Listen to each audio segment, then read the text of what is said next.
with section 2.3, which is going to be on tensor products of vector spaces. So we will be working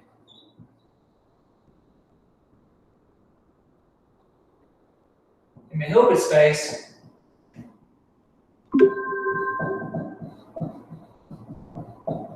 which, as we've seen, is the tensor product of our qubits C2 tensor n times. So essentially this is a qubit, one qubit, and then we tensor together n qubits. And we will see when we get to the part in quantum mechanics exactly why we should represent our qubits as a tensor products. But for the moment, let's just go over the algebraic basis of a definition. So more or less, and I'm going to use this physics notation, just I is a basis for V, and did I just put, well, let's say IV, oops.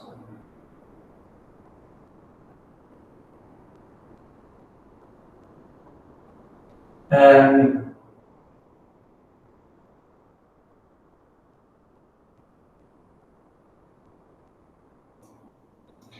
JW is a basis for W, then the tensor thing, so this is simply defining what the symbol means.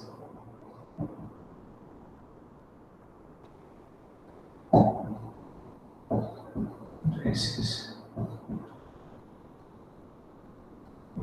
for the tensor W. So it's a little bit strange because, I mean, it looks like I'm defining a symbol to the set, and I'm not. We're going to use this a lot, so it's just something we're going to have to get used to. That if I do that, that means that I is running through some index set. Okay, and this means J is running through some index set. And that's just by convention from now on. Okay, so that's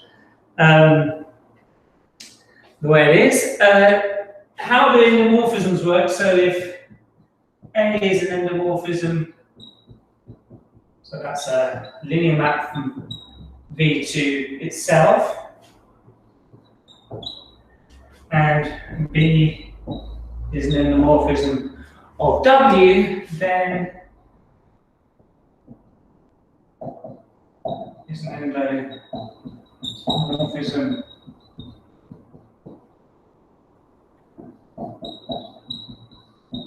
of the tensor, and then it just goes like this, right? So how does that work? So this is tensor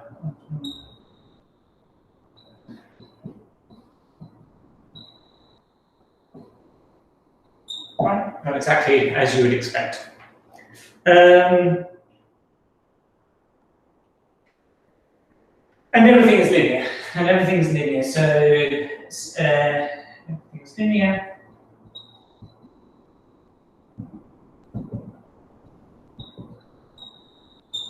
So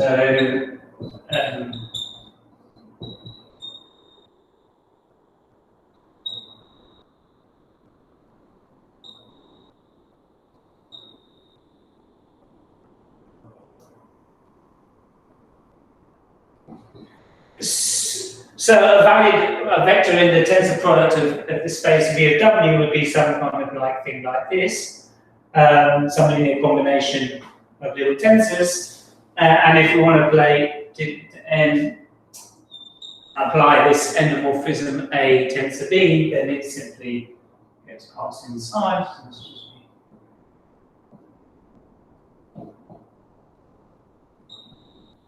Okay, so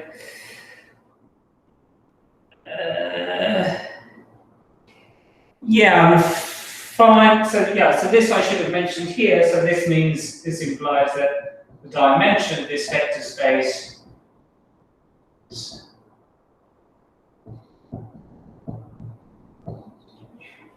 okay, and often if we've just got two spaces, I mean when we were younger, we just thought of this as like being like the the vector space of matrices, for example. Yeah? So if V had dimension n and W had dimension n, then we would just think of this as the vector space of matrices of dimensions m by n.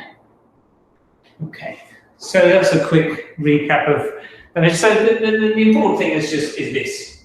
Yeah? This is how you apply the tensor product of the things. I'm going fairly quickly because I expect you all to know this.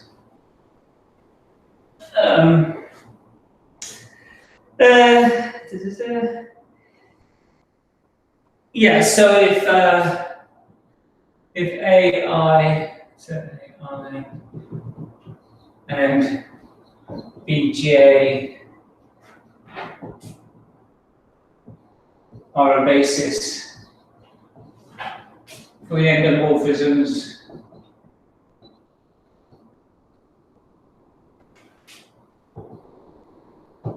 of V and W respectively,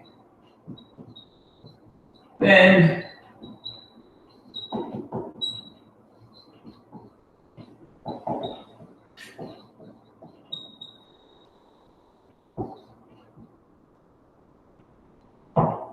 if we tensor together those, then we get a basis for the endomorphisms of the tensor.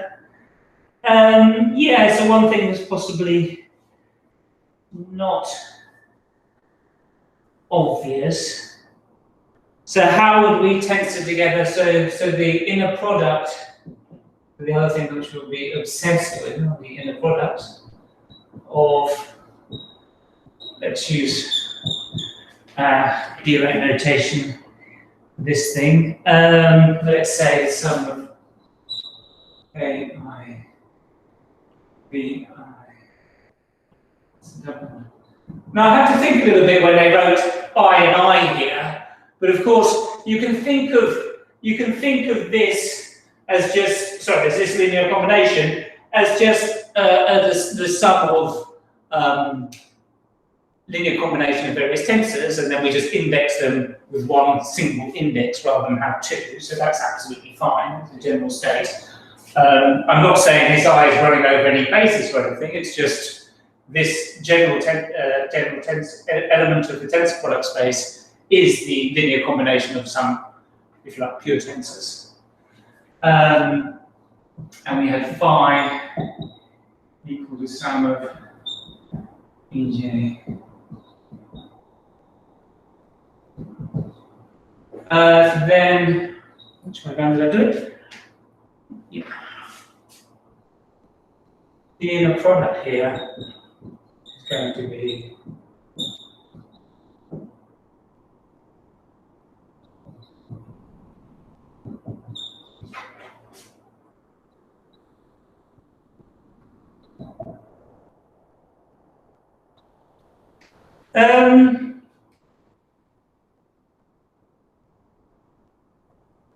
yeah, maybe to distinguish these different vectors, of course.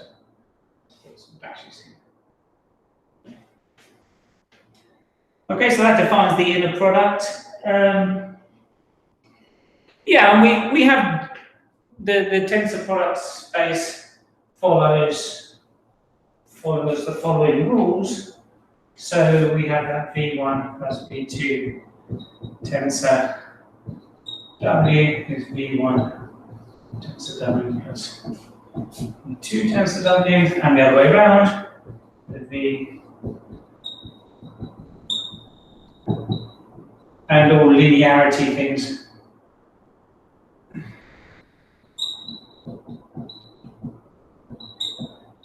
Okay, etc., etc.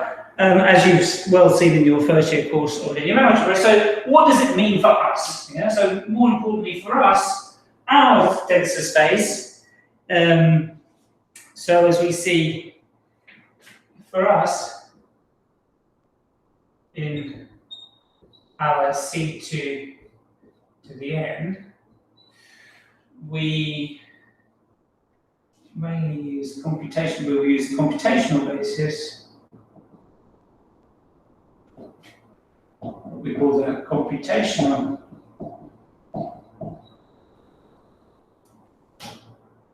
basis. If you like, it's just a canonical basis.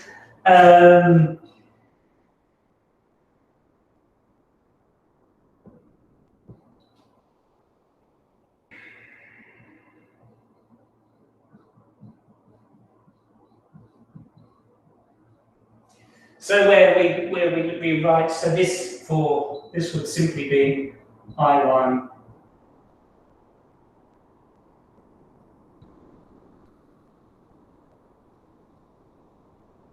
so we write a shorthand notation of just a simple binary string of length n to represent our tensor, where we've tensored together over our n qubits. Okay, so this I1 could be 0, 1, depending on its state in the computational basis.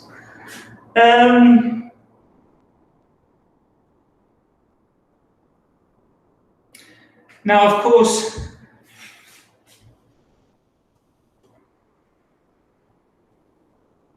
we can chop up our tensor product space in different ways. So we could look at let's say we have C3. This is C2, tensor 2, tensor C2, or it could be the other way around. And what do I mean by this? I'll give you an example now. Tensor 2. If we have, for example, the following state,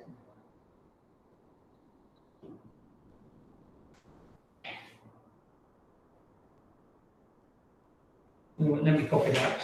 The reason I chose this like this: 0, 0, 0 plus 1, 0, 0.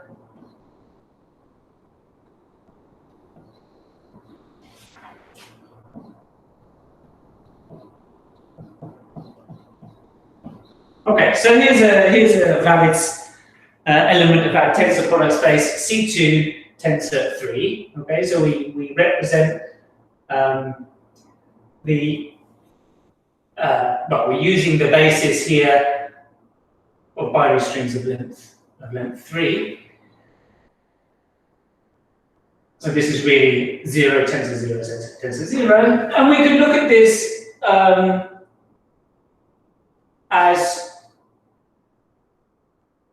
the 0, 0, and then afterwards we would have tensor. Let's write it down. So you see tensor 0 plus 1 plus. Oh, in fact, it's that. Yeah, that's fine. That's what I should have copied it. 0, 0 plus 0, 1 tensor this plus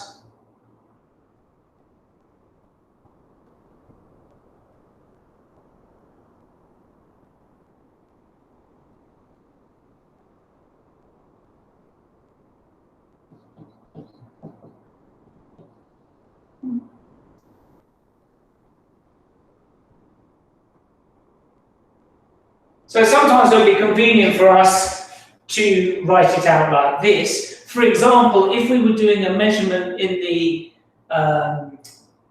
either in the first 2 or the third qubit, then we could see instantly what would happen on the result of one of the measurements. Yeah? So if we were measuring here the first 2 qubits and we got 1, 0, then we know straight away that the remaining qubit has collapsed into the state 0.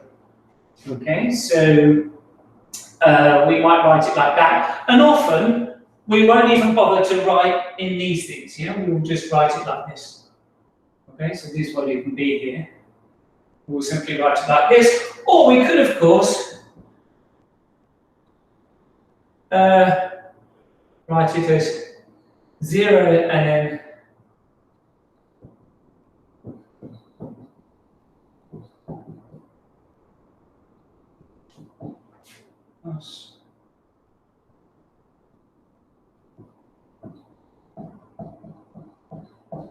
So let's say we were just measuring the first qubit, then we would see straight away that if we measured one, then we would fall into the Bell state on the second and third qubit. Okay, so there's different ways to chop up. I don't quite know what happens. Of course, it's more difficult to write down if you're measuring the first and third. Exactly how you would write that down. Anyway, sometimes these ways of looking at it will be useful for us.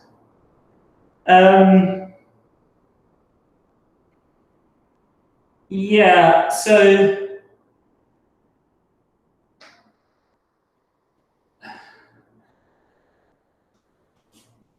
towards the end of today, probably, we will be also interested in fix the partition of the system. So here I want to fix the partition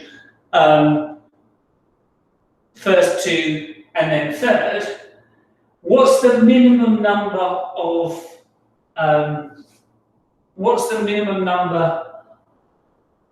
terms here? By terms, I mean this is one term. Yeah, this is a vector times this is one tensor.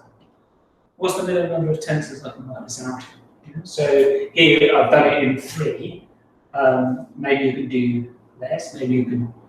Maybe sometimes you can't do better than. Here I've done it in 2 because that was the dimension of this partition. So this system, okay, the first system. Right.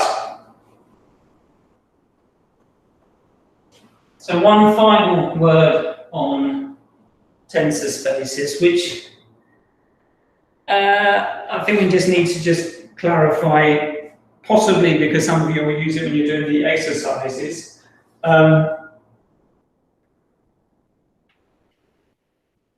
So sometimes we'll write the end, sometimes we will write endomorphisms as matrices. So the convention is, so for example, the Toffoli gate, which we saw in the introduction. So this would be, the matrix of this would be, well, let me save space. I6, zeros here, and then a bit flip here and zeros here. Okay, this would be in matrix this thing because we need 1 and 1 to set to switch the thing. So I just have to tell you in the order in which we index the rows and the columns. So we order rows and columns. And in Nielsen and Schwann, they don't actually say it. I mean, they just got to say in the kind of least, well, they do say it, in the kind of least significant bit. So that means that we order rows and columns as 0, 0, 0, 0, 0, 1. I guess I should put it into 0, 1, 0, 0, 1, 1. And then you start with the ones. 1, 0, 0, 1, 0, 1, 1, 1, 0, 1, 1, 1. So it'd be in that order, and I think you can. So it's the least significant bit, right? So you do the same for 4. You would do C4. C2 tensor 4 would be the same, but with a 0 at the beginning, and then 1 at the beginning, and then copy out the next 8. Okay, so that's just by convention. So you see that this one here is really 1, 1, 0, and this here is 1, 1, 1. And the Toffoli gate will switch the 0 and the 1, do a bit flip if both the first two are set. Okay, so that's just, so this was Toffoli. Just an excuse to mention the Toffoli gate again. And remember how important that was, because that allows us to implement classical circuits as reversible circuits on the quantum computer. Right, so that was a very brief, fast recap of tensors. Probably the most important bit is what's actually on the board now. Yeah, so it will become all second nature after a little while.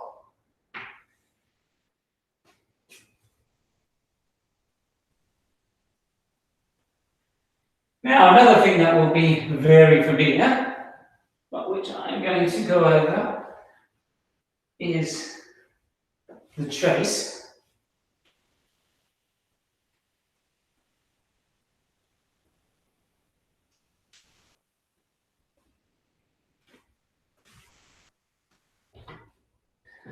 So this is 2.4.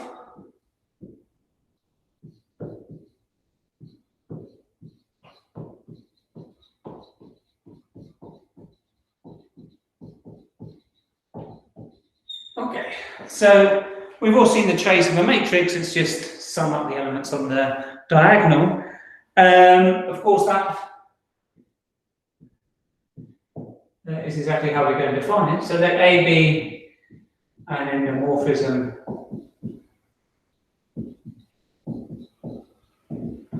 of Cn.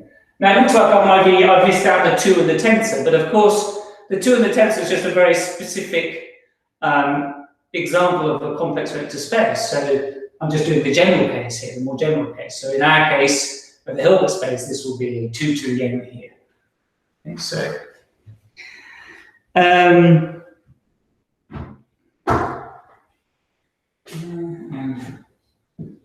this I, B, and orthonormal basis.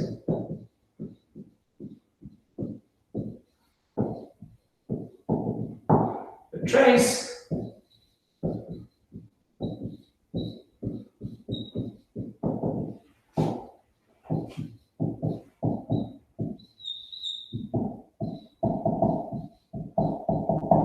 Now that's all well and good because that's exactly what we're used to with respect to the canonical basis and when we did linear algebra. But of course, I will have to prove at some point that this does not depend on the orthonormal basis that we choose.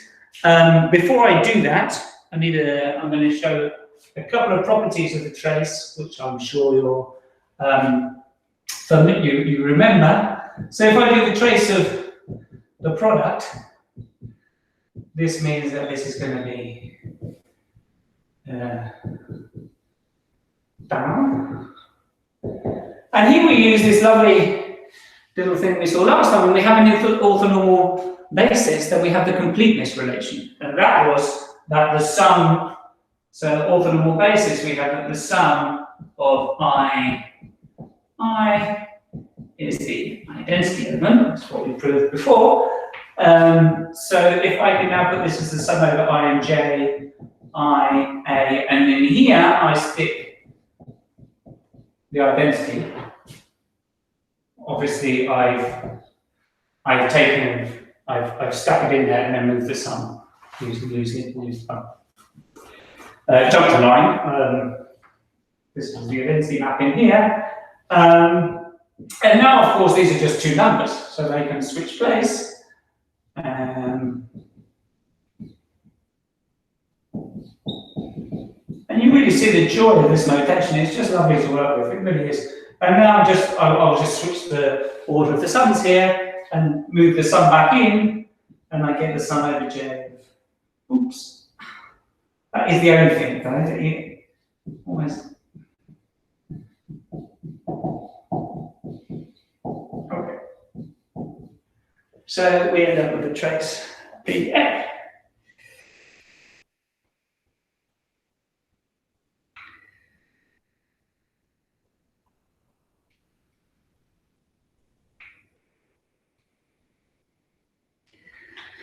So let's just have a little word, let's just have a little think about why this doesn't belong to the, depend on the basis here. Well, if we had,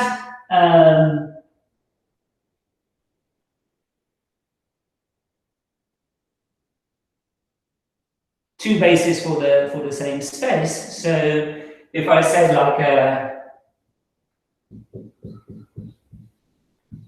my is a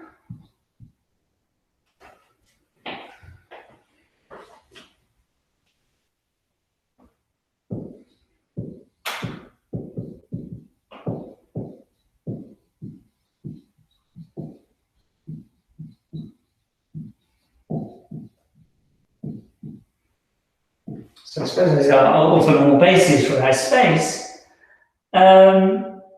This change of basis matrix, so if I, so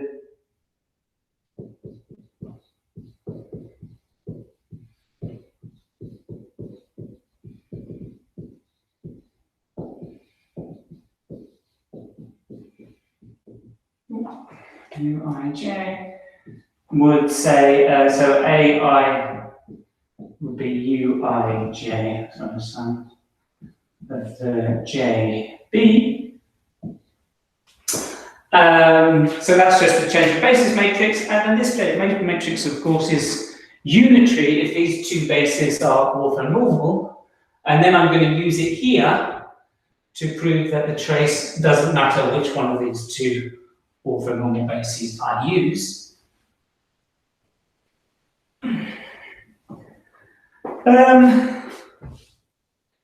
So which way do I start? LA.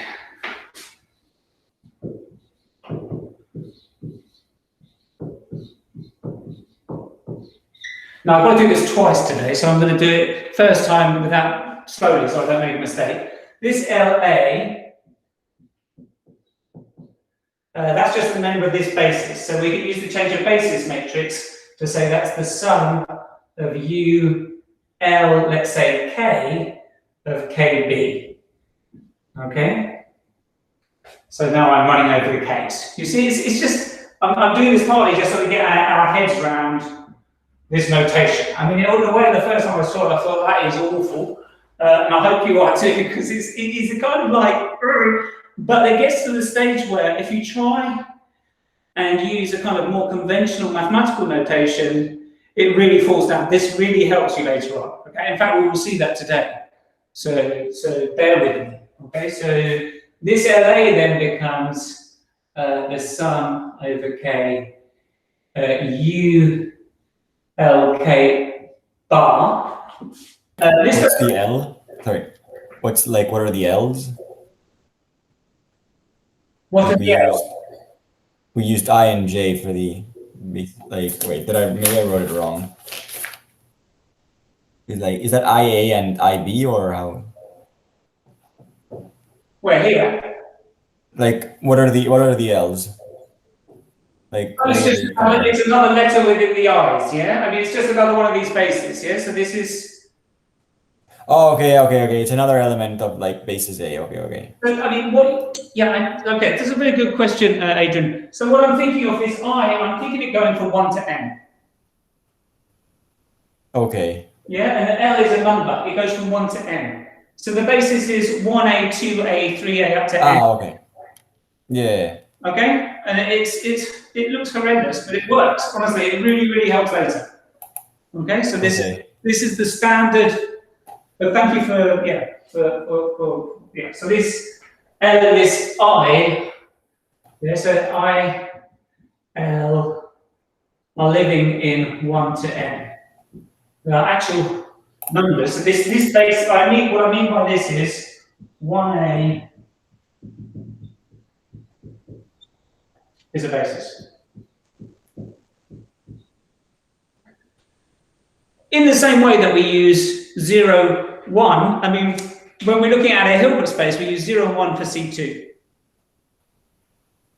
It's not 1 and 2, we use 0 and 1, but that's okay. And then instead of using 1 to 2 to the n, we use binary strings of length n.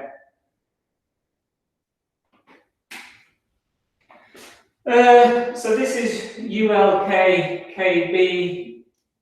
Now let me take this IA and substitute from down here. So this is UIJ, KB, JB. So this B basis is an orthonormal basis, so this is going to be delta, so this is sum over K and J. So the sum over K and J of U, L, K, U, I, J, delta, J, K, which is the sum of U, L, J, and J, U, I, J. Right, and so what you see is that this, when I look at U Hermitian U, this implies that U Hermitian U is the identity matrix. Okay, so all I proved there is something you already knew, that the change of basis matrix U is unitary. Okay, but it was a useful exercise in using this notation. So that will have been new. That's new for sure. Okay, so yeah, that's a good reason for doing it.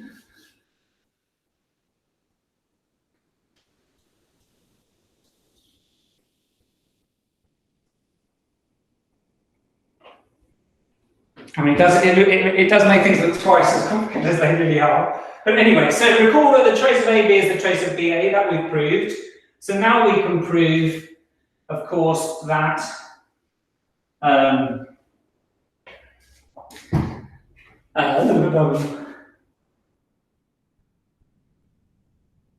now we can prove that the definition of trace did not depend on the orthonormal basis which we chose, because, so recall, if we change the basis, so the matrix of some endomorphism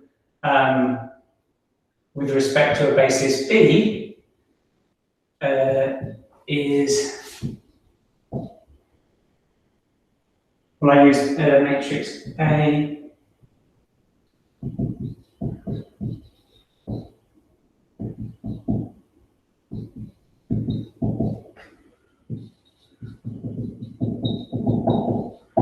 So this is my notation for change of basis from A to B. This is F with respect to the using A in both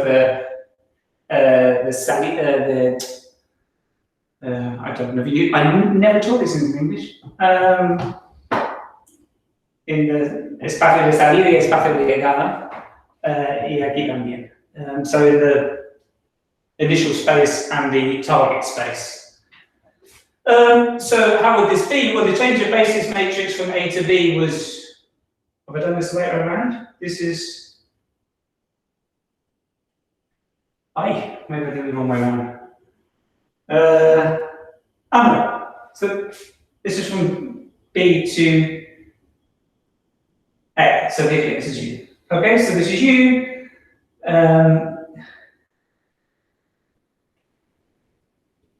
And this is then u to the minus 1. So it's u to the minus 1 times this is this, right? So what you do when you change the basis, you have to post multiply by u and pre-multiply by the inverse, which in our case means, of course, that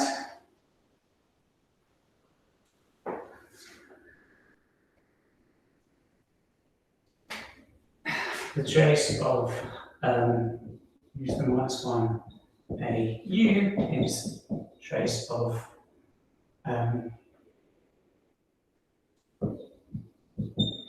so looking at this as one matrix and this as the other, this is a u to the minus 1. By associativity of matrix multiplication, this is then the trace of A.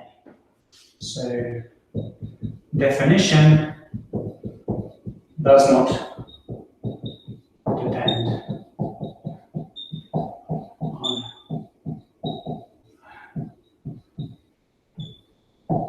basis. Now, one thing we should clarify here, now that we've been talking about this, is that it is wrong to conclude from all of this that we can reorder the matrices within our trace in any way we like. It is true that if we look at A, B, and then C, we're allowed to switch those around. And likewise, if we now look at this as CA and B, this is indeed equal to B, CA. Okay, so we can cycle things round, so this is called the cyclicity of trace. But you can't simply commute. So you can't do a transposition here. I mean, it's not true. And I, to prove that to myself, I wrote down 3 random 2x2 matrices, and it worked. I mean, it's not true. So here we go. So here was my example that the trace of ABC is not equal to the trace of BAC.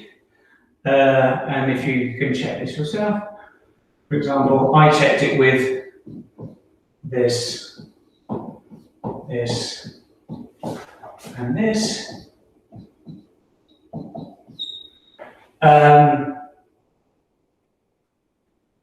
I reckon the trace of ABC is -4, and the trace of BAC is 0. Okay, well, I'll leave you to check that, or check your own one, as you see fit.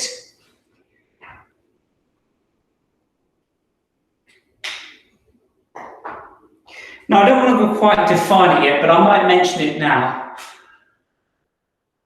What the trace does is it traces everything down and gives you a number, right? Gives you just give it a number in the ground field, in this case, complexes. If you think about how we had our trace, so our trace was defined as summing over the entire basis. Is there like a basis independent way of defining the trace, or like I feel like there should be if it doesn't depend on the actual base that you use, right? You mean without a basis being there? Yeah. Rather like, you know, with the determinant, you end up, it's the final exterior product. Yeah, there should be, shouldn't there? Don't know. We'll find out. Got something in my teeth. Hold on.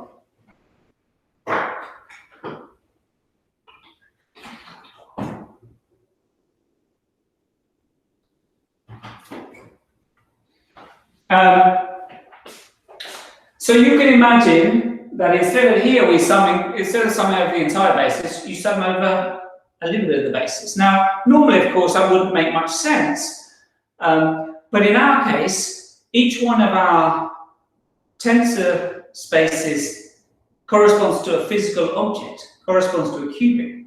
So we could trace out the bit of the basis which is corresponding to one of the qubits, and get something which is a state which is then just part of the smaller Hilbert space. So the n goes down to n-1 or n-2, whatever. Okay, so that we'll be doing later and studying that later. So that's going to be very important. And then that will have some kind of meaning. Right, so just to warn you that traces are kind of going to be important.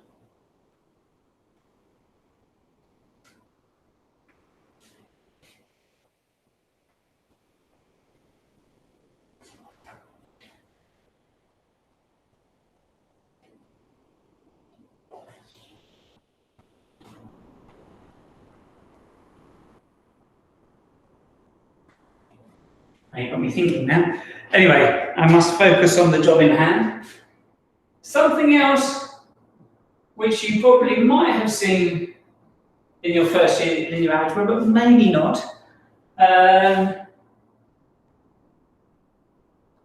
You kind of would have seen something, at least something similar, if not the complete theorem. And which will be very important. In fact, we shall see this when we use this today. This has all to do with entanglement. So here goes. This is called the polar and singular value decomposition. We will start with the polar one. So this is the And then the singular one will follow straight away. So.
Okay, so this is a left and right, so we'll just do, well, one will follow from the other.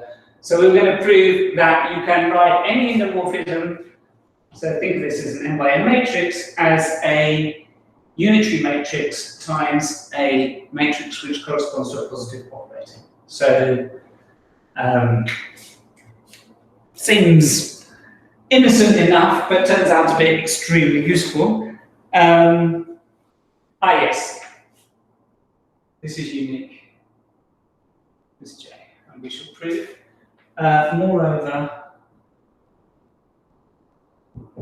if A is non-singular, U is unique. Well, maybe we should practice it. It's part of the statement of the theorem.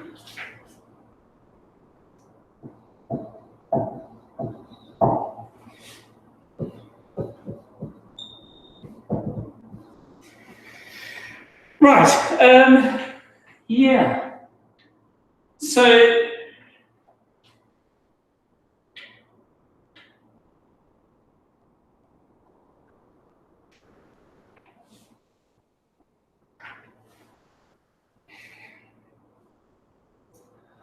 the first thing to notice, so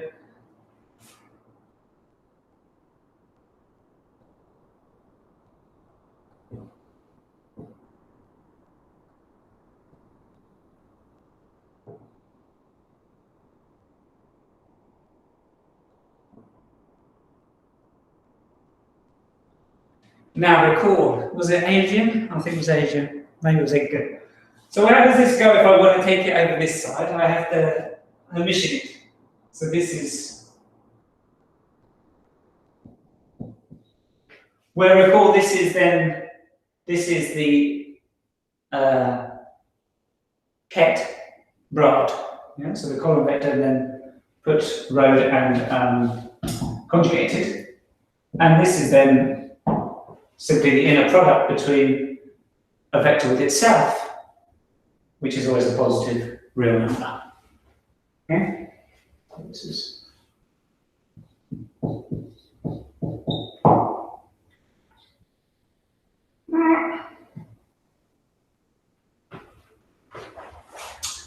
so the square root of this matrix is well defined. And J is unique if we choose it to be positive. So let's just think by the spectral decomposition,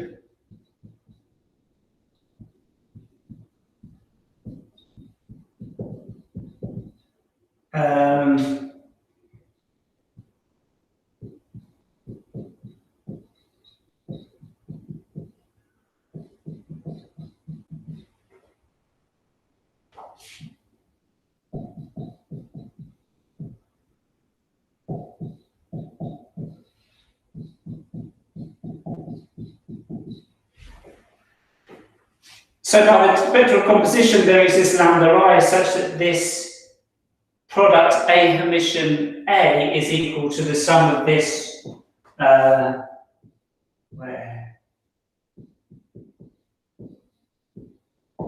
it's an orthonormal basis of eigenvectors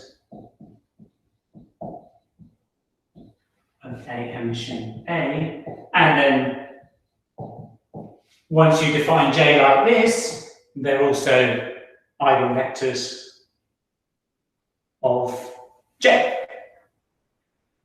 Okay, it could be well, orthonormal of this whole space of. So here we're allowing some of the lambda i's to be 0. Could be 0. Okay. Okay, so J is the square root of A Hermitian A.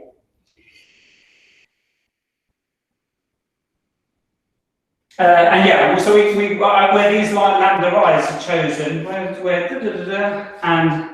lambda i's are real numbers greater than or equal to 0.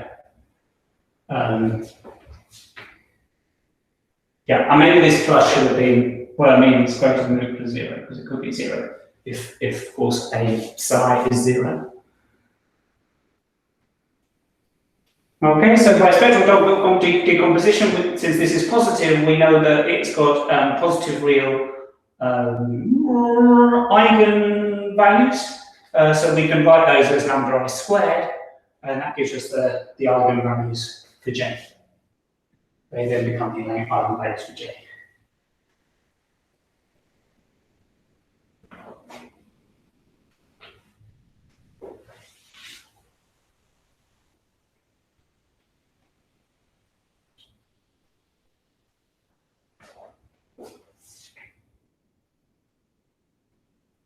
So I mean, so clearly here, the kernel of J is equal to the kernel of A, because this is just corresponding to the ones where lambda I is equal to 0. And in fact, if from exactly the same argument we just saw, this is equal to 0, then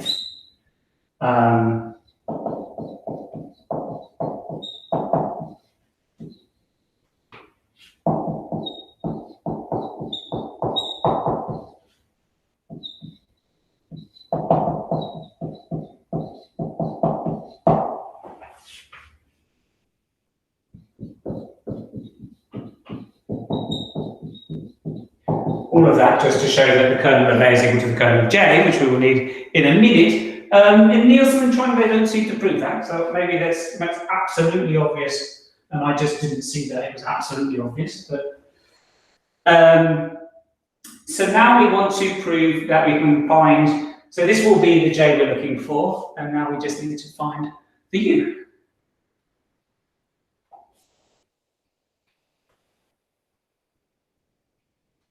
So for lambda I different from 0, let EI be I divided by lambda I. Oh, sorry.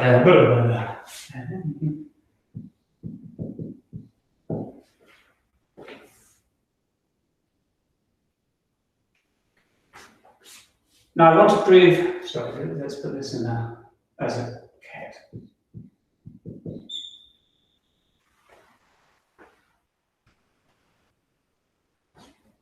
I want to prove that these EIs, EJs form a orthonormal basis. So let's just check that.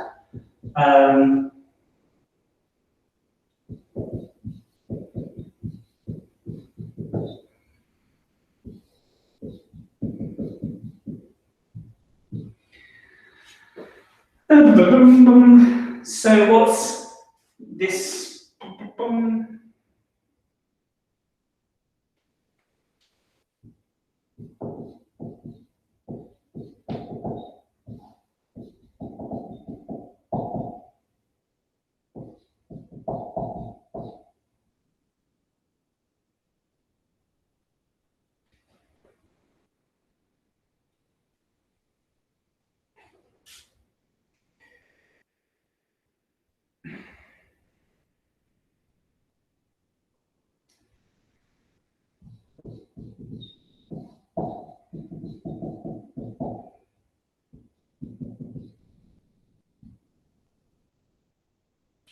Yeah.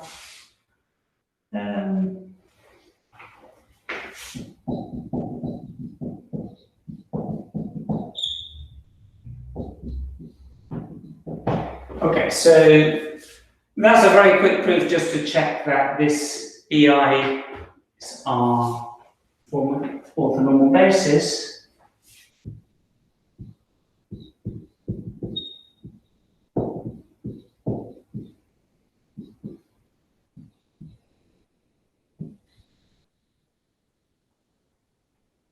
Well, is orthonormal and can be extended to an orthonormal basis of the space.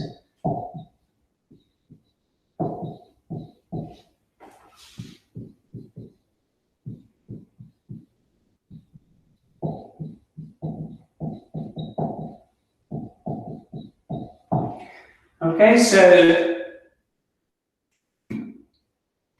we now want to prove that uj, so I'm now going to define u as the sum of these matrices. So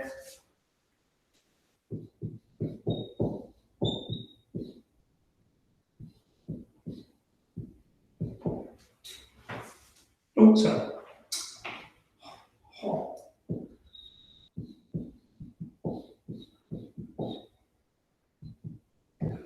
These matrices. And we're going to calculate just to check. So what do we know? I shouldn't have.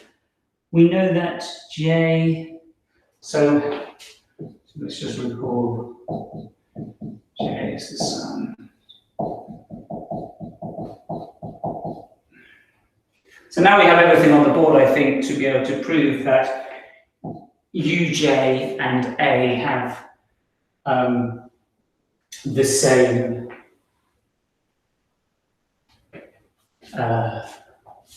action on this basis, on the basis I. Okay, so now I can say the kernel of UJ is equal to the kernel of A, and the non-kernel things. So if we now just check that, what's the UJ on I?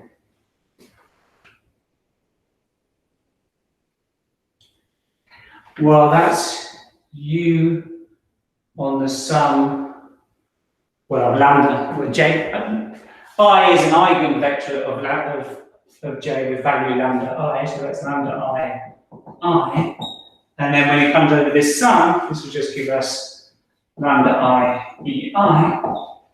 And lambda I EI is A times I.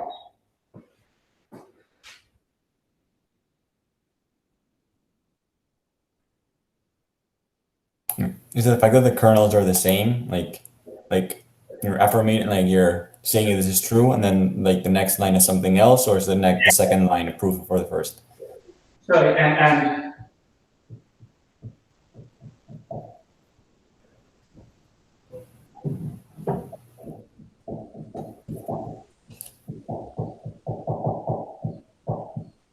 so when the lambda i's are 0, that's the bit which corresponds to the kernel. Okay? So they're the same. And then when lambda I is different from 0, they agree on these i's.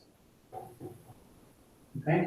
Oh, okay, for and for for the lambda I that it's 0, like they're both 0 because J also goes away. But like, can you say that the kernels are the same? Like you have to, like if something is part of like the kernel of U, then maybe. Okay, I just read that because it was already on the board, but I should have done that afterwards, yeah? So, firstly, for I such that lambda I is different from 0, this is true. Yeah. Okay, because I can use this definition.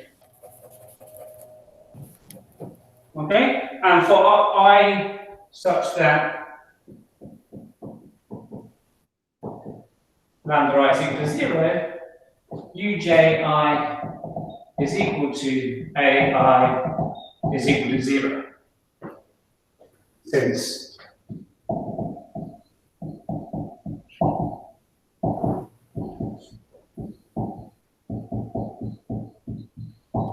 Yeah?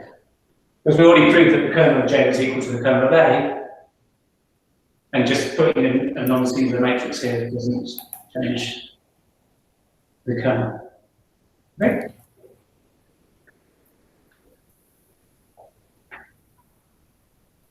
So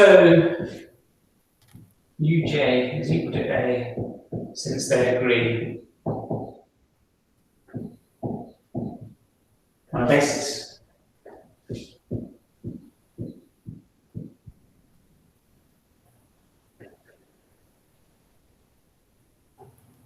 Now, it's not like that somebody just woke up in the morning one day and went, Eureka, J is the square root of A Hermitian A. I mean, that was fairly, if A was, that had to be the case, because if A is equal to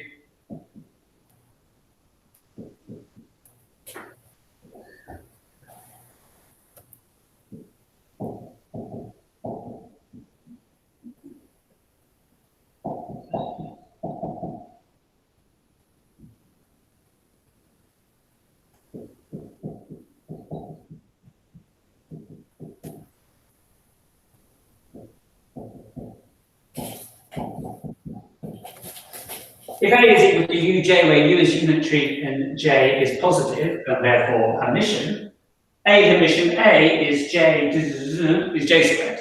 So there was no surprise. I mean, J had to be the square root of A Hermitian A.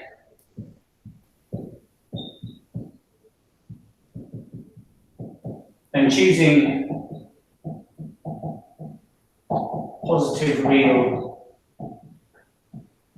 roots of the lambda squared, it is unique. Okay, so if you want J to be positive, then when you take the square root, you have to take the positive real square root of these positive real numbers. So there's only one way to do that, and so this J is unique. And obviously, if A is non-singular,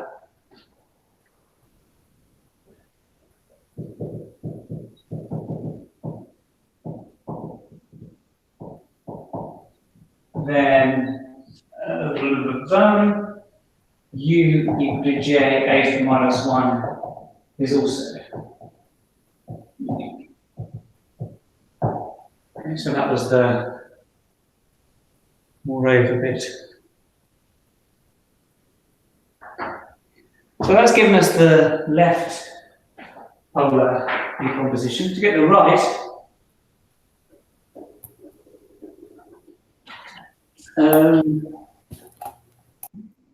yeah, J is positive, so it's Hermitian. So it's positive. So yeah.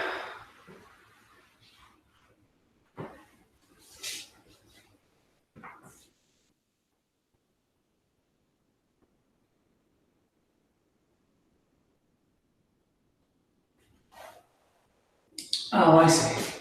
No, it's not that. So it's this A is equal to Uj is equal to Uj U.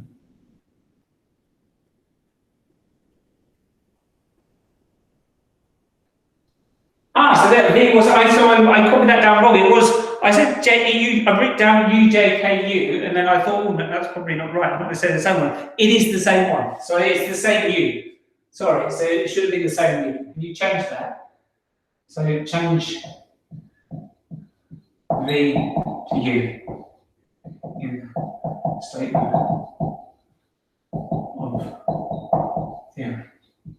I thought that was a mistake. I just thought I was being lazy and you doing the same thing. And it's actually the same, though, because so if by associativity of multiplication of matrices, this is now going to become my K, and we can check that K is positive. Since so that we just have to check that this is always going to be positive real number, and that's again because if I take this U into here, this is equal to U Hermitian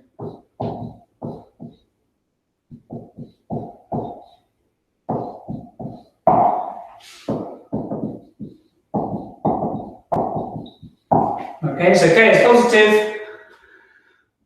because J is positive. Okay, you could just take this U, and this is then, if I take this in there, I have to Hermitian it. Yeah, that's right. Okay.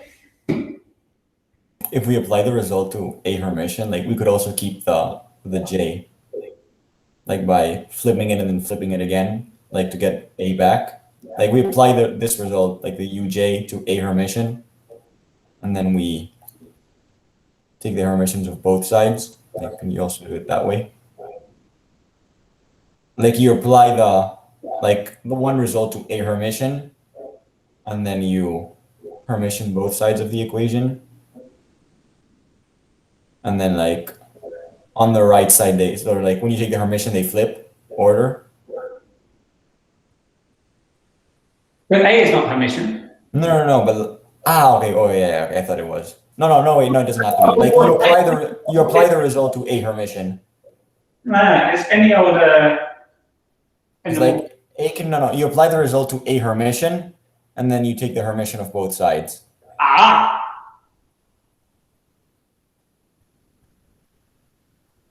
Yes.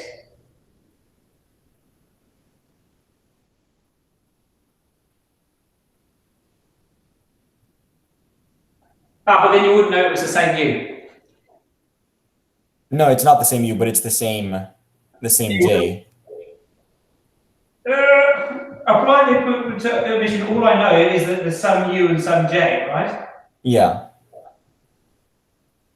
Yeah. And then you take the Hermitian of both sides. And then the positive one is Hermitian, so you can keep that one. Right, so it's the same. Yeah. So like you can keep one of the two. Yeah. Like that's actually good. So it's also equal to JV. No. Yeah. No, because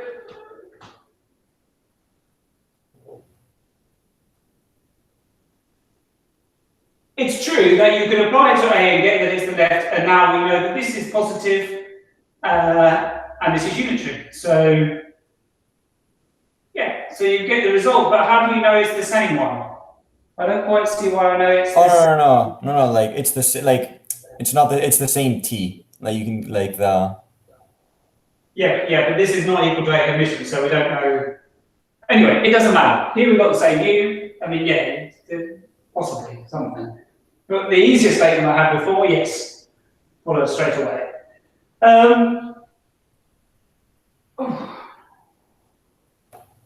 Yeah.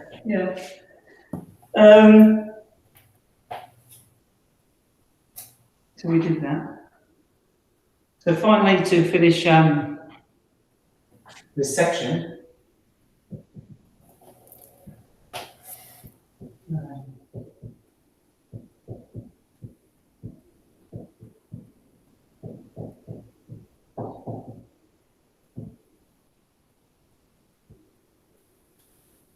So again, A is an endomorphism.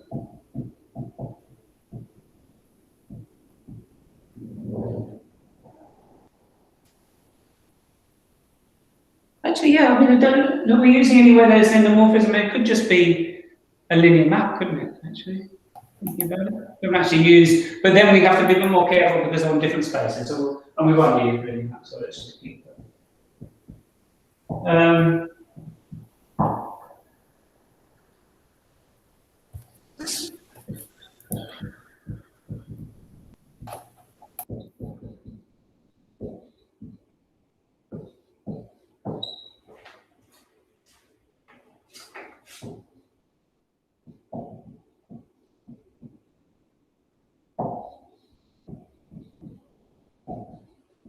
So if I'm talking about diagonal T, this must be with respect to some fixed basis.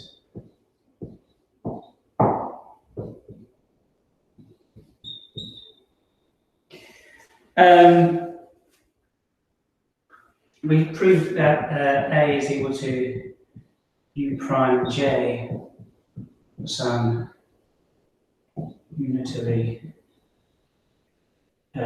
U dash and positive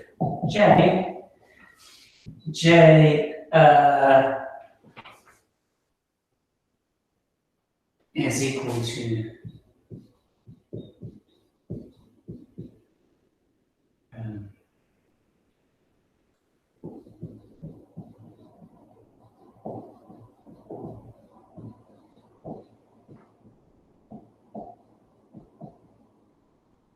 so maybe I'll make this a matrix, yeah.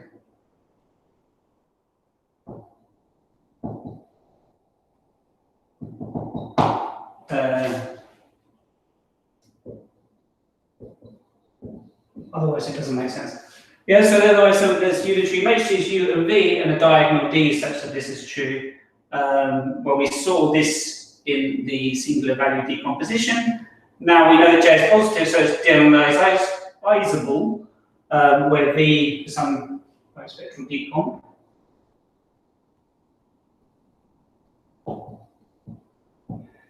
And so now we should just have to substitute in. So that implies.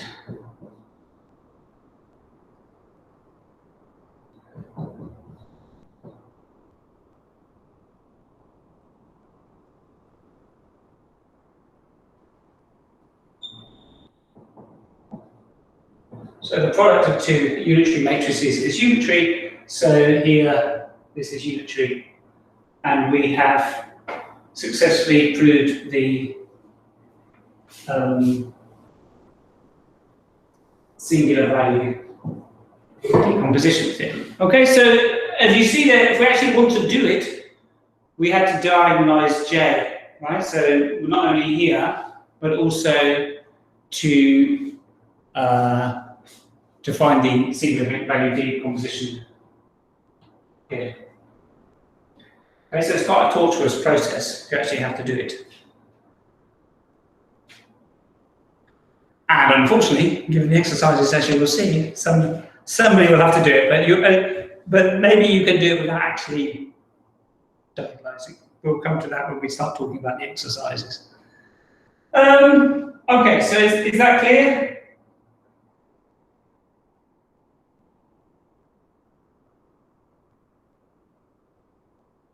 So any like matrix we can write as a unitary, diagonal unitary.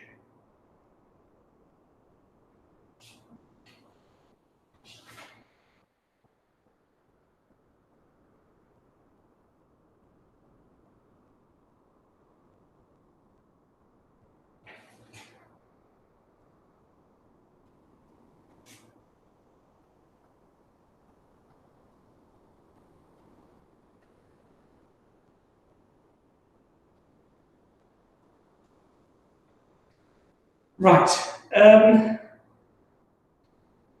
Now we're going to get a little bit, we're going to continue with, we've got two more sections left in algebra, but really the quantum mechanics starts kicking back in now. Okay, so this is probably going to be new.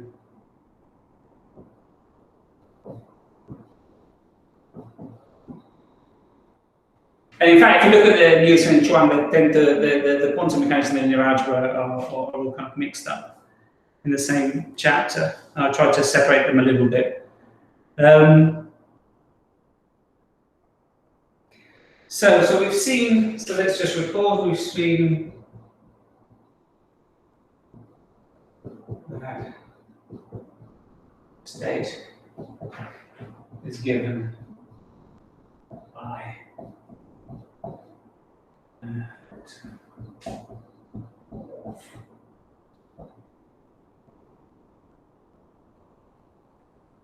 our Hilbert space. But if we're not sure about the state, then we can have what we call like an ensemble of states. Okay, so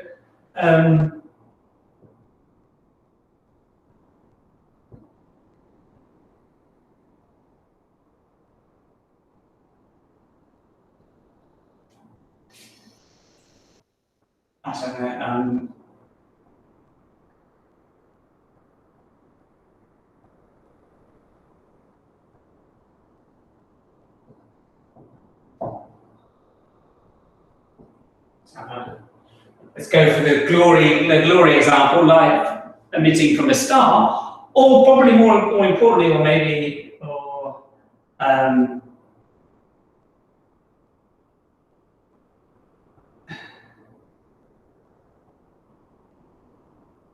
maybe we applied the measurement and don't know yet, because maybe we applied.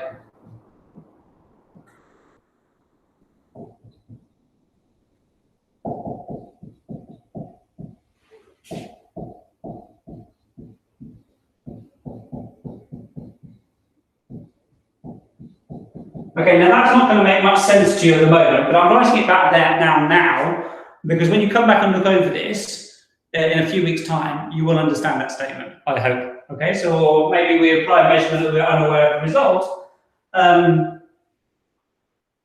But either way, or many other cases, we could have an ensemble of states.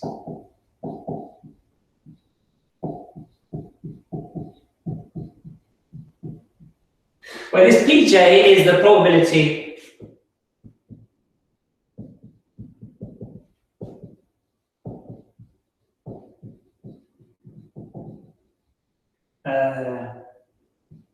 the system is in state. Okay. Now, how should we represent that? Well, we saw before that instead of just thinking about the state, what we could look at is the rank 1 matrix, which was given by this.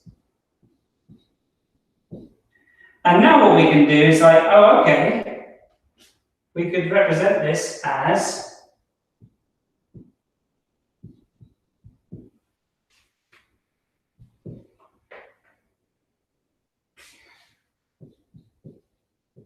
this ensemble we represent as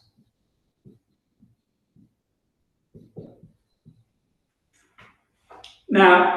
I think as I was writing that down, I was thinking to myself, well, surely they're not going to be convinced that this is necessarily a good way to represent it. I mean, I just seem to have like randomly decided, well, I'll look at the rank 1 matrix and not by the probabilities, but it will become clear that this is the way to represent this ensemble of states. I will first prove to you that it's probably not, and then we will get to the stage where we will see that it is. But let me just, so that's our motivation for the following definition of a density operator. So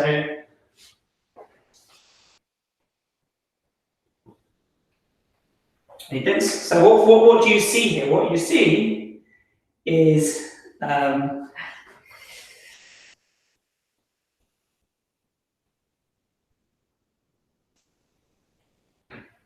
let's just see what happens if we take the trace of it. So the trace of rho is the sum.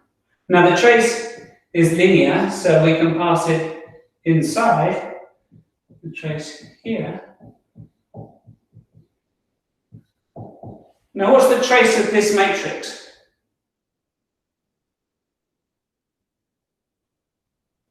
This rank 1 matrix. Well, you can write it out over an orthonormal basis and calculate it, knowing that this is a unit vector, or you can simply say, trace is independent of basis. This is a valid quantum state, so it's a unit vector, so I can extend it to an orthonormal basis, and then if I just do trace with respect to that orthonormal basis, which starts with psi j, this is clearly 1. Okay, so this is just the sum of Pj, and then since we're summing over a load of probabilities, this is 1.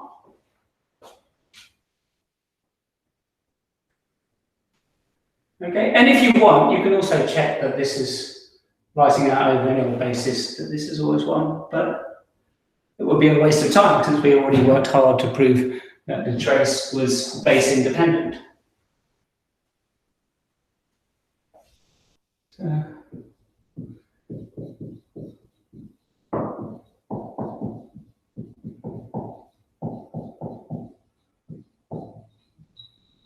we define a density operator as a positive operator.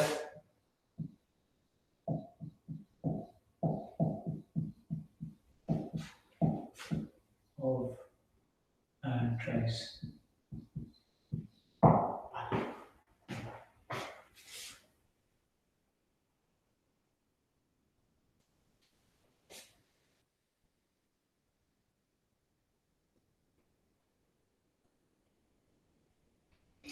Now I'm going to, as I say, well, actually, is this a very good definition? I mean, is there some way of getting from here and going back to here? And the answer is no.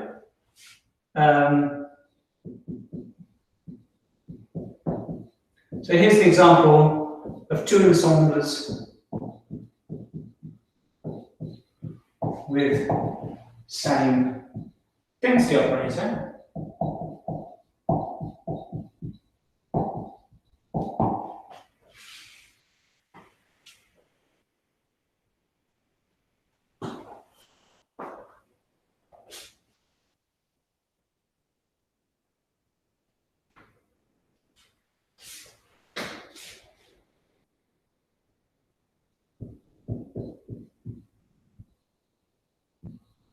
Oh, that was not my set. That's my first head.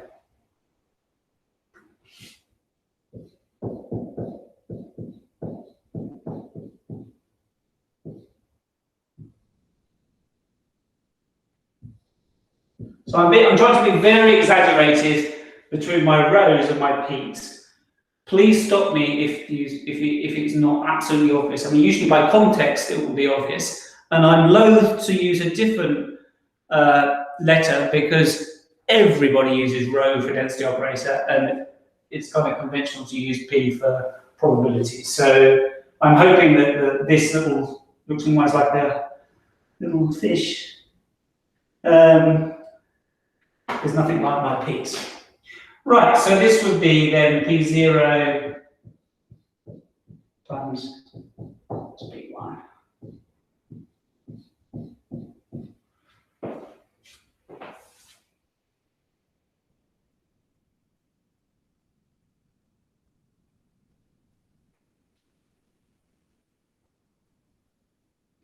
And now, another ensemble, which is going to be the following.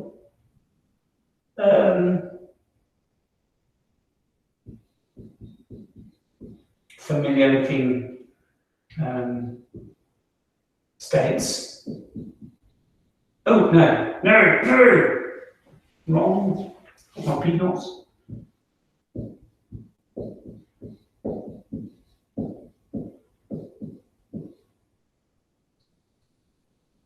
Oh no, that doesn't need anything. That is a unit vector. Yeah, that's a unit vector. Probably 1/2. That's one, and the other one is going to be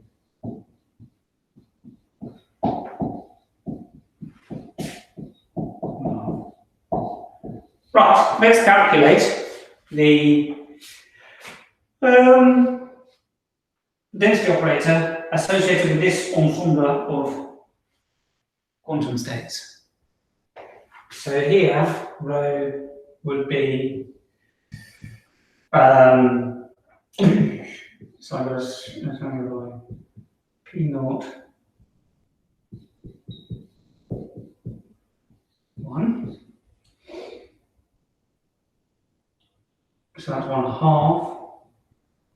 This with itself, and I've done that the wrong way around, haven't I? Yep.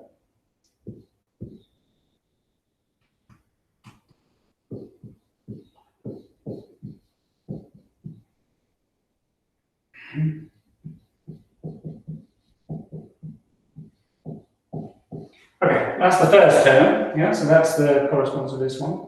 P0 plus 1/2, and then this one.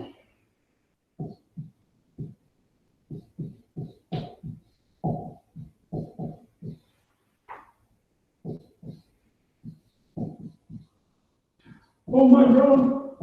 Help! Oh, just fair. Good. Got a little bit messy there with my smudges. Okay. And if you multiply all that out, let's see, we get 1/2 P naught 0, 0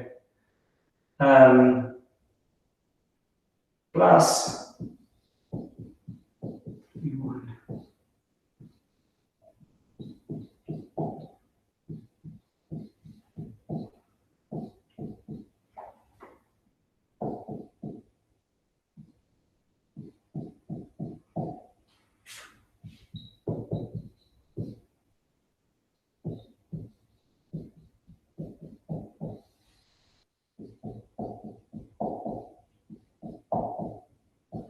Okay, so we get almost exactly the same thing. The only thing that changes here is when we get the cross terms are negated, so the 1, 0 and the 0, 1 are negative. So when you add them up, you get P naught 0, 0 plus P1 on 1.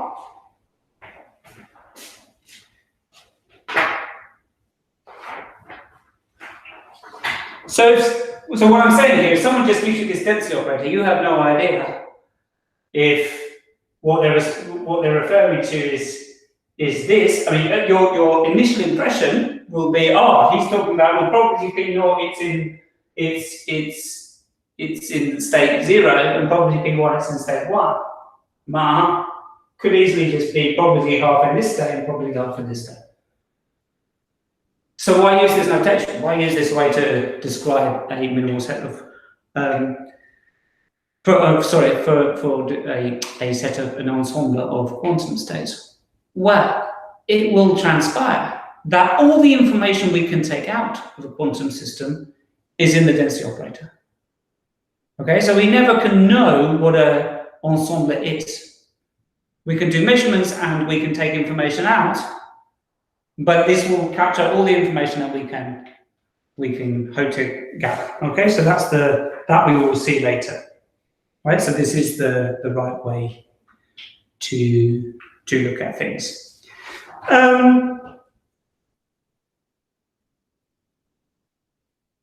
Now, hopefully this example has kind of made you think, well,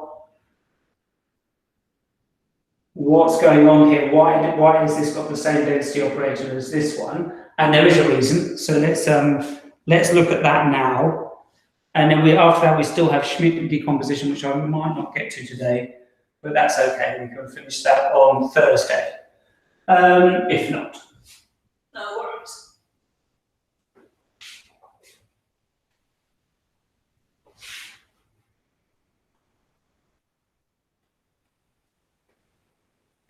So you will see in Nielsen and Chuan that, I mean, density operators are so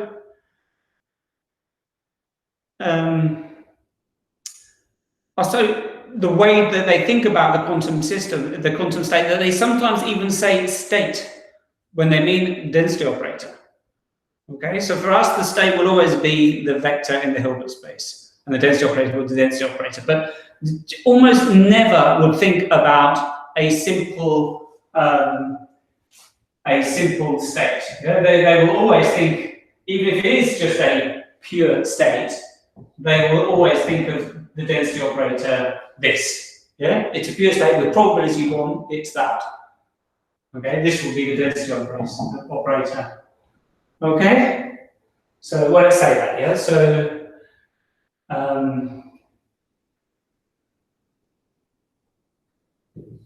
right.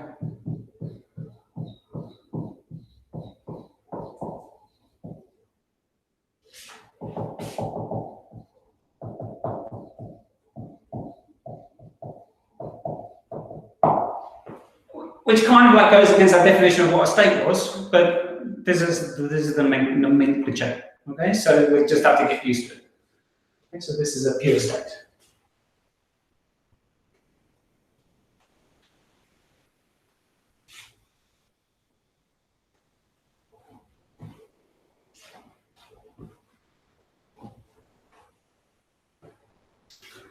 Well, I think the following theorem is fairly. And this is even if phi isn't like only zeros and ones, like even if it's sort of like not the zeros or one pure state, like even if it's one of those, it's still A pure. superposition of states. Even if it's superposition of states and entangled, yeah, it's still pure. Okay, it takes a lot to get your head around this. Okay, because yeah. So yes, we can only measure when we measure, we only see your zeros and ones. So like it's kind of weird that they would call this like you need like a pure superposition state, kind of. as a pure state. Yeah. Yeah. Like the name seems kind of bizarre that they would consider this. No. Absolutely agree. The point is that this is, I mean, really, the pure state is this. Yeah, that's a pure state. Yeah, and you don't like the fact that it could be anything inside our Hilbert space, right?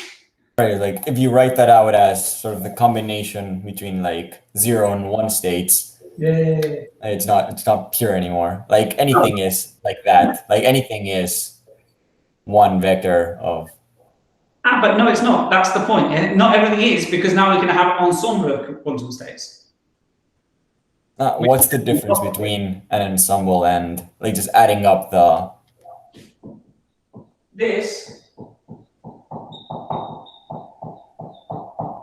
is not a pure state.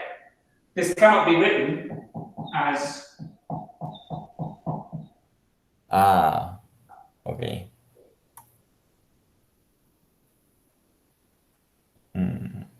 Okay. So it's sort of okay. So it's that kind of thing. I have to say, it left me baffled as well at first, yeah. But it's just a name, okay? For whatever reason, that's what they give this. If it's rank 1, yeah, if it's rank 1.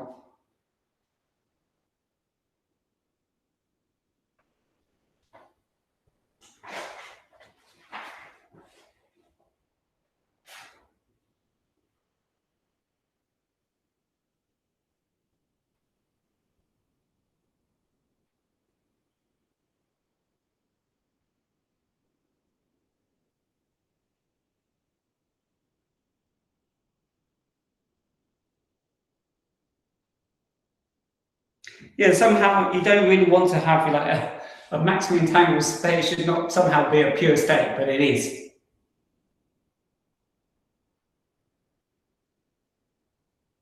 But it's just a word, right?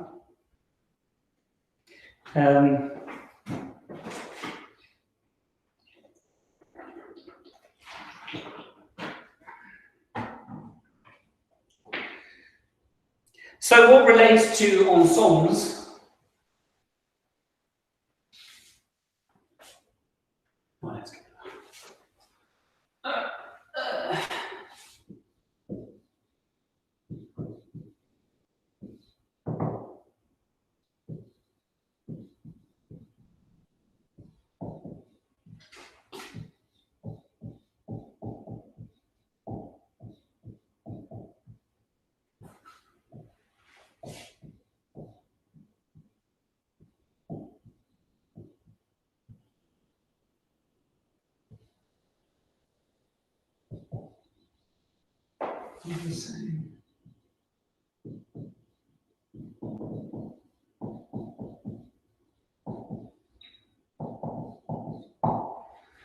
Right, I got it right.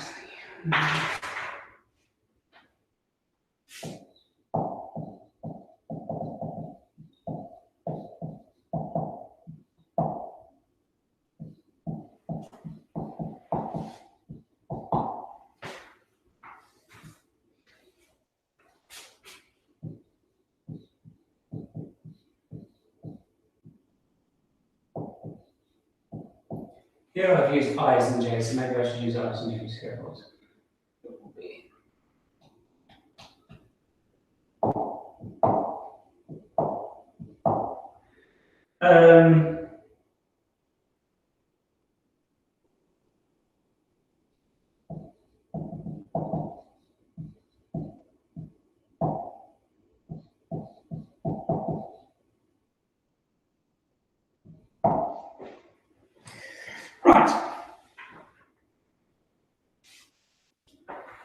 Unsurprisingly, there's a kind of unitary operator which takes you from one to the other. So one of these ways should be easy, I guess this way. What do we have to do? We have to try and calculate what rho is, right? So rho is sum pi.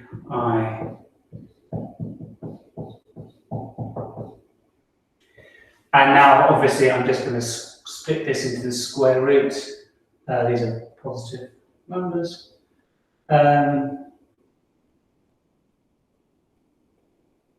Yeah, I think the point is that the density operator looks a lot like a state, doesn't it? But it's not. Remember, the state is just the sum of complex coefficients with the zeros and ones afterwards. But a density operator is always the sum of matrices with probabilities. Okay, so there's really shouldn't be any confusion. I just think it's the nomenclature which is the, and you can kind of see why they go, oh yeah, look, we've got a rank 1 density operator, oh, it's a pure state. Because it's just coming from a single vector. So you can kind of see how you could fall into the trap. And anyway, we have to accept it and get on with it. So yeah, hopefully, little by little. Yeah, I mean it's okay. Don't panic. It will be okay. So this is the sum over I, and now I'm going to sum over j and sum over k because I'm going to split this, of course, into square root pi this. Well, I don't have to do that. You know what I'm going to do, right? But what I mean is that for each one of these now, I've got to substitute a different index. So now I'm going to have to sum over I, j, k. So my root, first one here is going to be uij square root qj, j. And then go back the other way, I'm going to have, let's put brackets on. This is I again, so u, I, k, square root q, k. That's Hermitian. Because I've had to Hermitian this and switch them around the other way. Okay, so that's okay. But when I do that, this order doesn't change, yeah? Because that's just a number. It's just a complex number. Okay, so now I'm going to write this as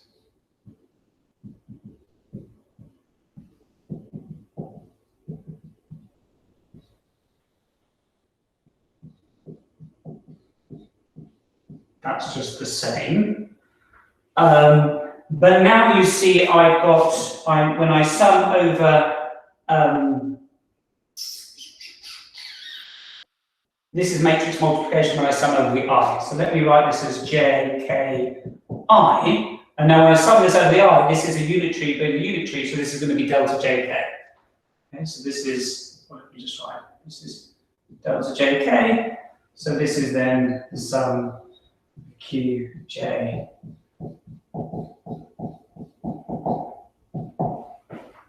Which is what we wanted to prove. Which is perhaps, even though the easy way, probably already convinced now of the veracity, but let's prove the other way anyway.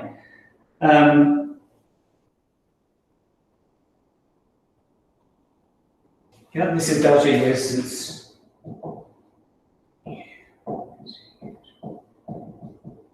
Right, so we've already seen that today, that this summed over I is precisely the unitary condition. Right, I think we can get rid of. Well, let me just breathe, and then I'll get rid of that and leave the statement on the board. I'm going to have a quick look at how the proof works.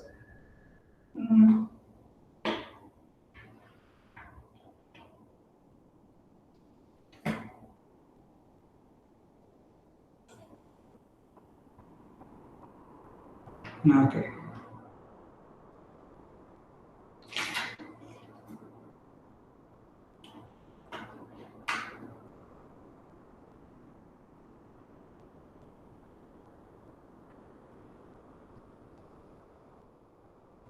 Yeah.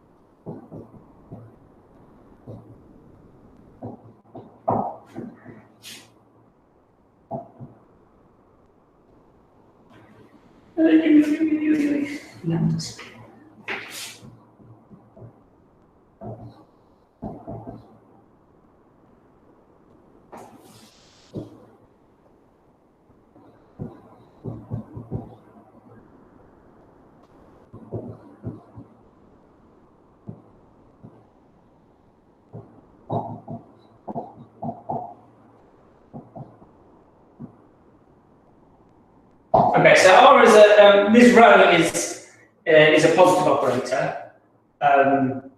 So by the spectral decomposition, there's a basis of eigenvectors, and obviously the ones which correspond to lambda of j equals 0, if there are any, don't need to be in the sum. So it will be equal to this for normal set. And now we're going to prove that any of these is actually just the sum of those, but I think that's fairly obvious.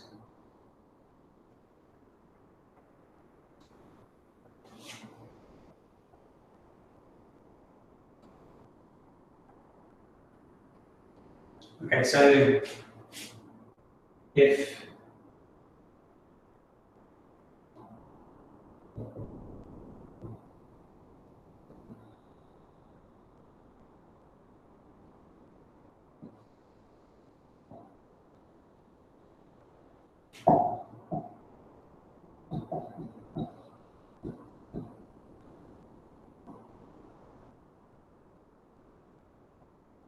okay, so if we take a vector which is in the subspace orthogonal to the j's,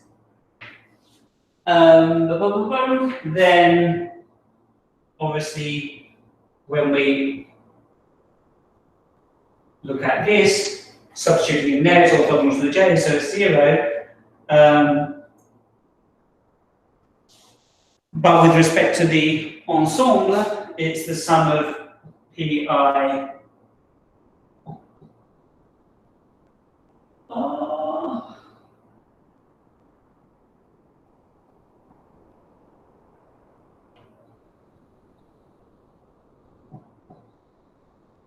And all these are positive real number. Well, this multiplier, this is positive real number, this is positive probability, so this implies that. So all I wanted to show, which was fairly obvious, is that these row i's, which aren't necessarily going to be the eigenvectors of our density operator, are at least spanned. So as in the span is in subspace spanned by j's, the eigenvectors. Well, I'm not going to say the eigenvectors of rho because, of course, the ones in the curve are also eigenvectors, but and by the j's, by these j's, yeah.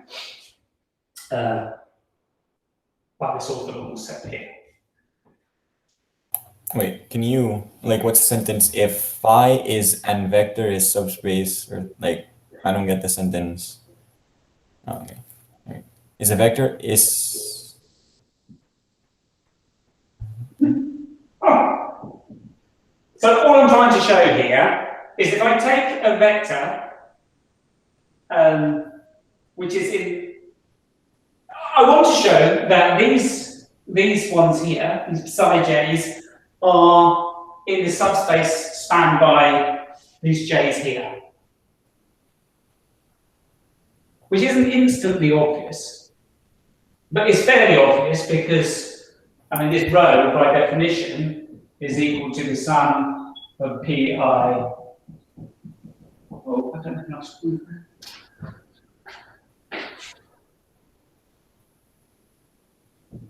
Well, maybe I should. I don't know.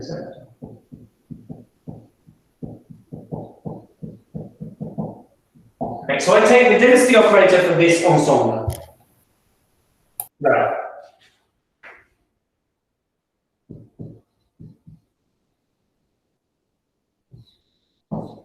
Where rho is this density operator. By the spectral decomposition, I know it's a positive operator, so it can be written in this sense, where these are the eigenvectors corresponding to the non-zero positive real eigenvalues of rho. I want to show that all of these phi i's are in the subspace spanned by these eigenvectors with non-zero eigenvalue. So if I take one which is in the subspace, basically orthogonal to this is the kernel of rho. Then just doing this, I know that this is going to be 0 because it's orthogonal to all of these j's. And it's also, if I use its real definition, if you like, I get these, and these are all positive real numbers. This is some complex number times its conjugate, and this is some positive probability. So this means all the terms of this sum must be 0, which means that this state psi j really is in the subspace spanned by the eigenvectors of, okay, so subspace spanned by eigenvectors of rho with non-zero eigenvalue. Ooh.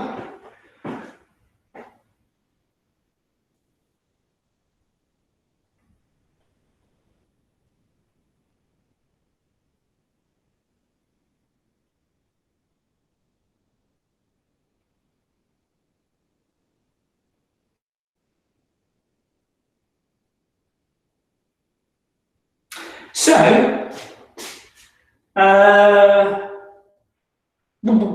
don't really want to rub anything off now. I still want to keep that for the moment. Let's see if I can get it in here.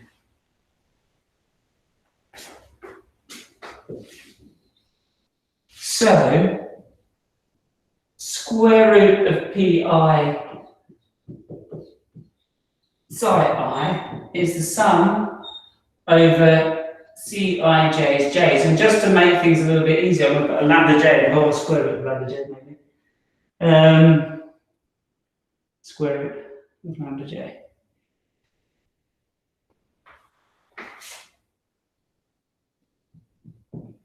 Okay, so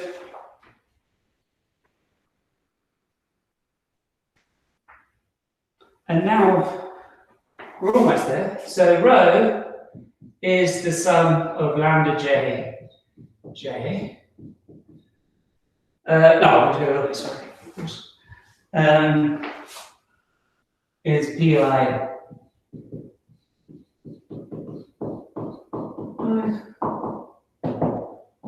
now I'm going to substitute in this. It's going to be square root lambda j. Oh, and I've got two sums because I've got the one going the bra and I've got the ket as well. So again, I'm going to get the c. This is going forward, so this is simply Cijj, and then going backwards, I've got the k's. So k's square root lambda k c ik bar. Yeah, so that's exactly the same as we had before. And now this should all sort itself out.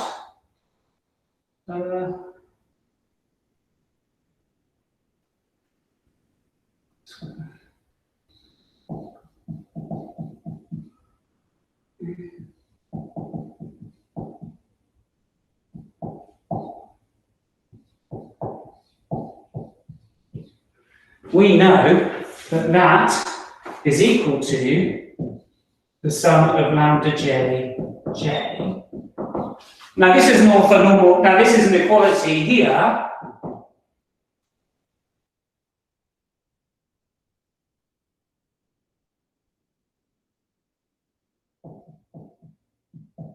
This is an equality here between matrices. And these are obviously in respect to the j's, these are just the diagonal matrices. And here we have all the matrices, but since j is an orthonormal set, here we can just equate things. So this equality implies that for j not equal to k, sum of Cij Cik is equal to 0, and j equal to k is equal to 1. And this implies that.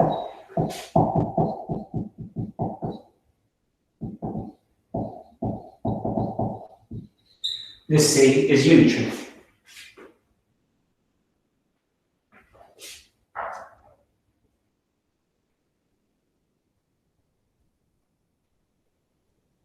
But of course, there was nothing special about me having chosen the pi's and the psi's here. I mean, this was what we got from the spectral decomposition theorem here, but I could have done all of this with the other ensemble, with the qj's and the j's. So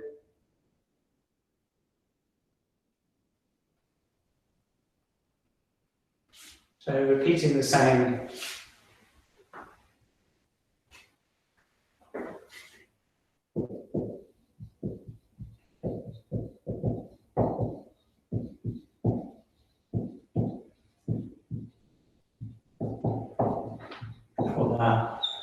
How was it? QJ. We have that square root QJ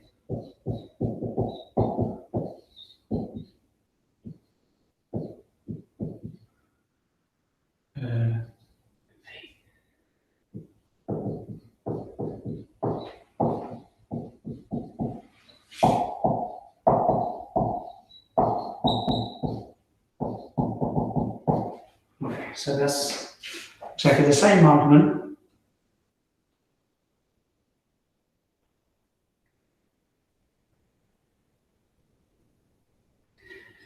And so all we need to do now is go some way the other way, I guess. So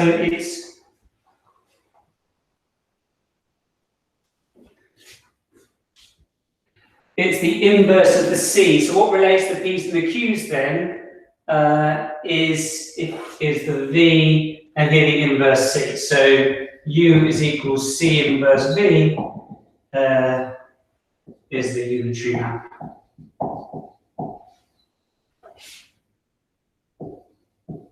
We're looking for. And we've got that the right way around. So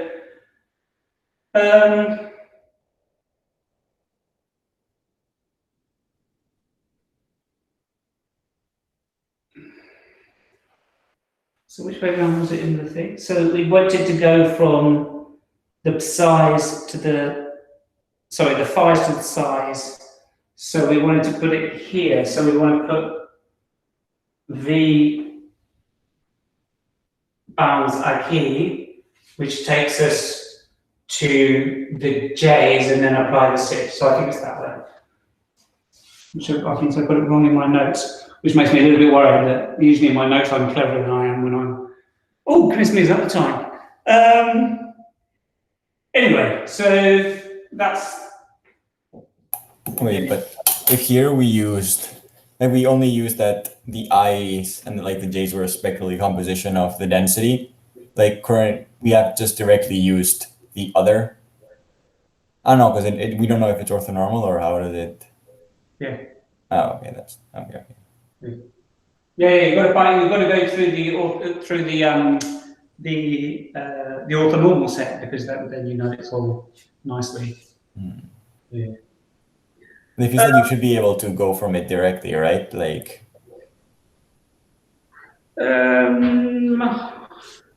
construct it directly. I don't know. That's going to be. I'm not so sure. Not so sure because no, you need the orthonormality, I think. But anyway, I'm not too sure.